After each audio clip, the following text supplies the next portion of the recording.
All I'm saying is that you cannot kill an all-powerful demon because of love and family. This isn't Fast and Furious. Hey, what's going on, guys? Sinister.forest here. Welcome back to the channel. Today's video is going to be a little bit different. I want to talk about how I rate my horror movies, how I rate my content, and altogether what I look for in a horror movie. So first off, I want to say that horror to me is a safe scare. You go to the movies, you have fun with your friends, and you know that you're not in any real danger, so you tend to have a good time. But is having a good time at the movies really enough to keep us coming back to horror movies at the theater, or is it something different? Is it the blood and gore, the storyline, interesting monsters or characters, or are we just really hoping and praying that we get an occasional boob scene? No matter what your reason is for loving horror movies, we are all freaks in our own special ways. While I'm giving my points of views, I really want you guys to wonder what it is exactly that keeps you going to horror movies. What do you look for in a horror movie, and what makes it good or bad in your opinion? Make sure to leave a comment just letting me know what you think. So the first things first, to me, a scary movie should create a suspenseful environment, something that was very, very uncomfortable or unsettling. Whether you're at the theater with your friends or sitting at home naked with the lights off and nervously eating Skittles out of your belly button, it doesn't really matter. It should still be the same effect no matter where you are. A suspenseful environment doesn't always have to be the cliche haunted houses or sinister forests, but being able to pick any setting really, and adding the proper music and uncomfortable feeling like something's lurking in the background gives even the most happy sunshiny days the eeriest of feelings. In fact, in my personal opinion, things that happen in broad daylight tend to be scarier to me because we always hear about horror stories and things like that happening at night. Everything always seems to take place at night. So when it happens in broad daylight, it makes you feel like nothing and nowhere is safe. Another thing that keeps me interested in horror movies is not giving the monster, paranormal entity, or the demons too much screen time, only showing parts of them or faded images, or maybe just have them in the background somewhere.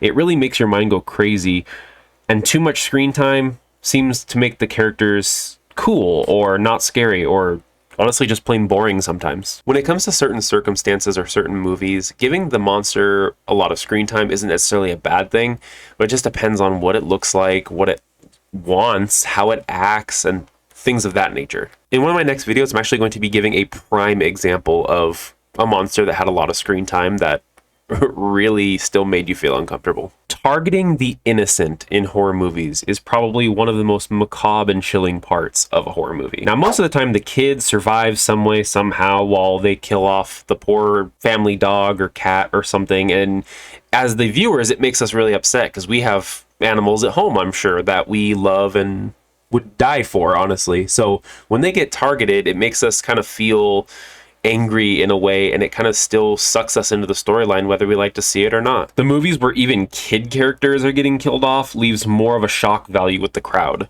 because they never expect that to happen. When horror movies have no survivors whatsoever, not kids, not dogs, not adults, nothing. The only thing that survives is the monster. In my opinion, that makes for some of the greatest endings because we always expect some way, somehow, the protagonist to defeat the antagonist and everything is all bright and shiny and it's annoying. When horror movies play on phobias.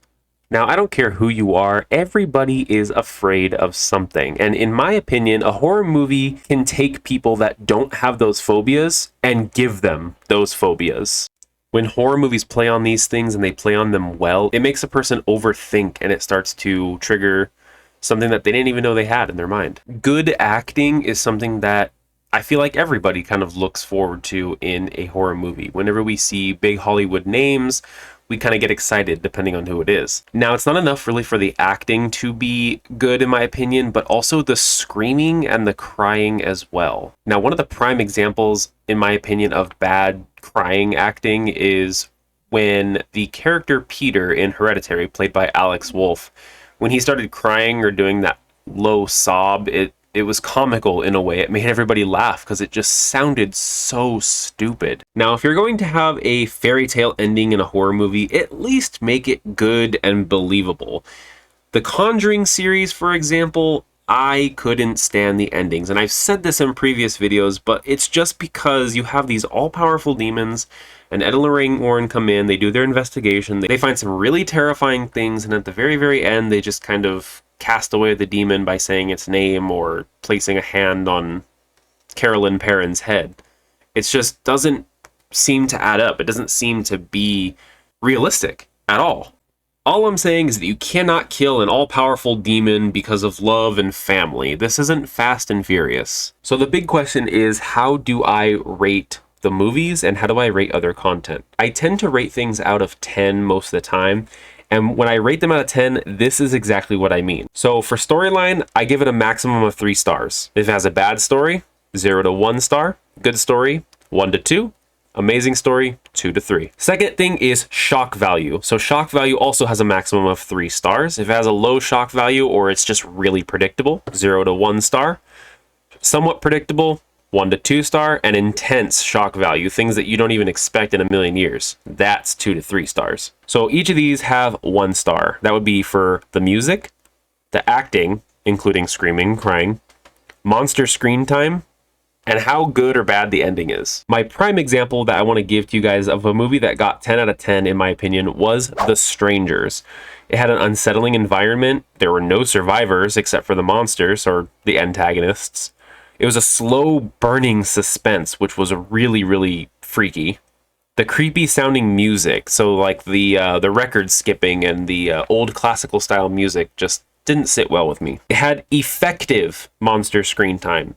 So the antagonists, they kind of loomed in the background a little bit for most of the movie, and then they kind of started appearing more frequently, but it was effective every single time. It had a really great ending. I really loved the quote, "Why are you doing this to us?" And then they say, "Well, because you were home." It's like, that's a great goddamn reason. The storyline was great, and the acting, including screaming and crying, except for like maybe like the last scene when the woman gets stabbed and she's like, you know, it's not super, super believable, but I still gave it 10 stars because that movie would freak out anybody, honestly. So there you have it. That's what I look forward to the most when it comes to my horror movies, and that's how I rate it. Thank you guys so much for watching this video and continuing to support the channel. Make sure to like, subscribe, comment if you agree or disagree with any of my things that I have said. I'd love to hear your opinions.